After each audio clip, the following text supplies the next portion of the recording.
Hi guys, welcome back to honest Abhi. और जैसा कि तुम्हें पता है कि कोरोना का नया वेरिएंट इंडिया में दस्तक दे चुका है, यानी कि ओमिक्रॉन। इसके केसेस लगातार दिन ब दिन इंडिया में बढ़ते जा रहे हैं और इसका डायरेक्ट असर, सीधा इफेक्ट पड़ रहा है हमारी फिल्म इंडस्ट्री पर, चाहे वो हॉलीवुड हो चाहे वो बॉलीवुड हो। क्योंकि जैसे जैसे इंडिया में ओमिक्रॉन के केसेस, कोरोना बढ़ता जा रहा है, वैसे ही हर चीज शटडाउन की तरफ बढ़ती जा रही है।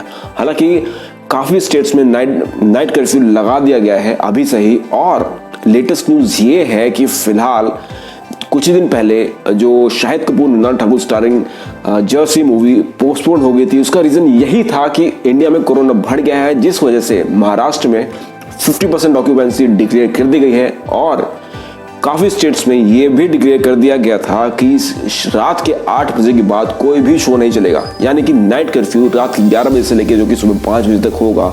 तो जो भी आपका कोई शो, मूवी का शो है, वो 11 बजे लास्ट, उससे पहले ही खत्म हो जाना चाहिए, यानी कि 8 सवा 8 बजे लास्ट शो होने चाहिए किसी भी मल्टीप्लेक्स में।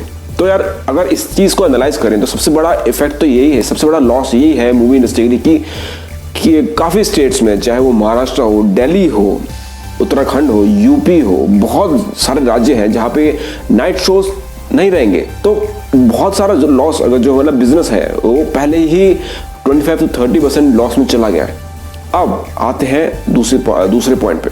पॉइंट ये है कि फिलहाल जर्सी पोस्टपोन हो गई थी, बट फिल्म इंडस्ट्री को ये थोड़ी सी उम्मीद थी कि जो पुरानी फिल्में हैं जैसे कि 83 हो या पुष्पा हो, जो कि बहुत अच्छा बिजनेस कर रही है, starring Allu Arjun, you should watch if you haven't, और चाहे स्पाइडरमैन हो जिसने ताबड़तोड़ कमाई करी है इंडिया में, आई थिंक रिवाइव कर दिया है फिर से बॉक्स ऑफिस को।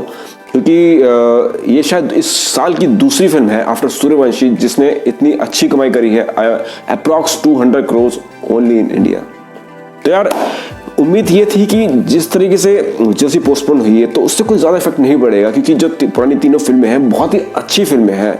आई have watched 83 and I have watched Pushpa and I have watched Spiderman No Way home.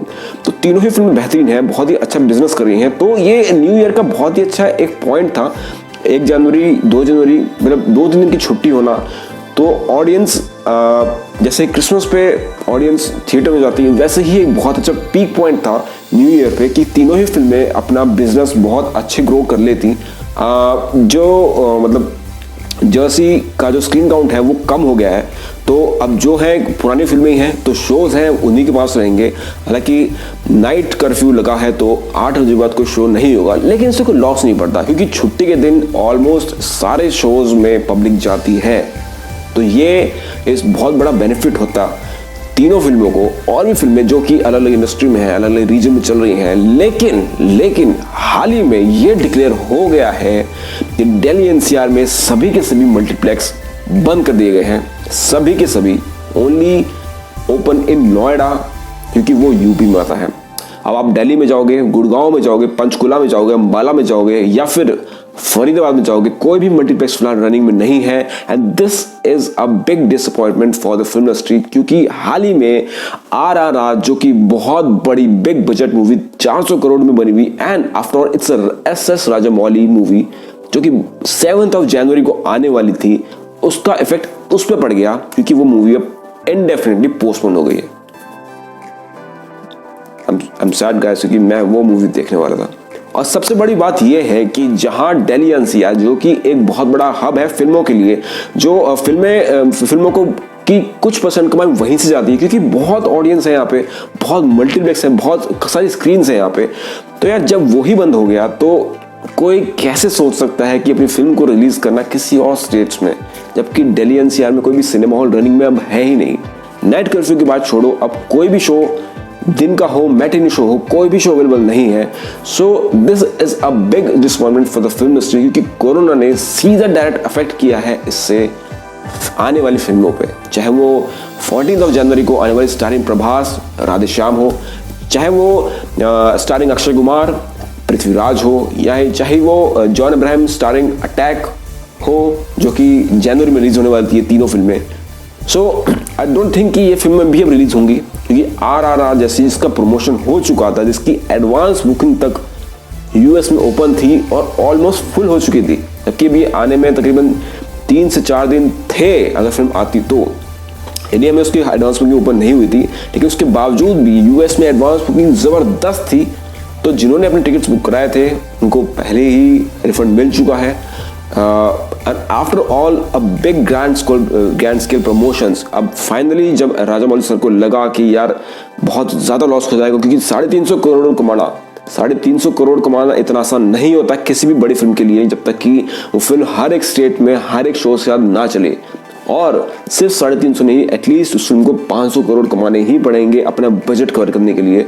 उसके बाद वो जो कमाई करती है वो वाले डिपेंड करता है। सो इस कंडीशन में कि दिल्ली एनसीआर में कोई भी शोज नहीं है, Delhi NCR is a complete shutdown for in case of cinemas, और बाकी स्टेट्स में नाइट कर्फ्यू है। तो यार ऐसे केस में मैं नहीं मानता कि फिल्म 100 करोड़ भी छू पाएगी, क्योंकि इसका बड़ा रीजन ये है कि पब्लिक पहले से ही डर चुकी है अब सिनेमा हॉल की तरफ बढ़ते हुए, और वो नहीं चाहेगी कि यार सिनेमा इतना, मतलब कि इस समय I think humanity is important then movies.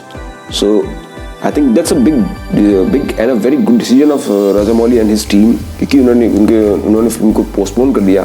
हालांकि इसका इफेक्ट पड़ेगा और भी फिल्मों पर, क्योंकि जब RRR आएगी तो ऐसे में कोई भी बड़ी फिल्म आसपास रिलीज नहीं होगी, क्योंकि लाइन लग चुकी है यार फिल्मों की। अब कहाँ तक खींचे, 20 से 21 आ गया, 21 से 22 आ गया, और अब भी फिल्में रिलीज नहीं हो रही हैं।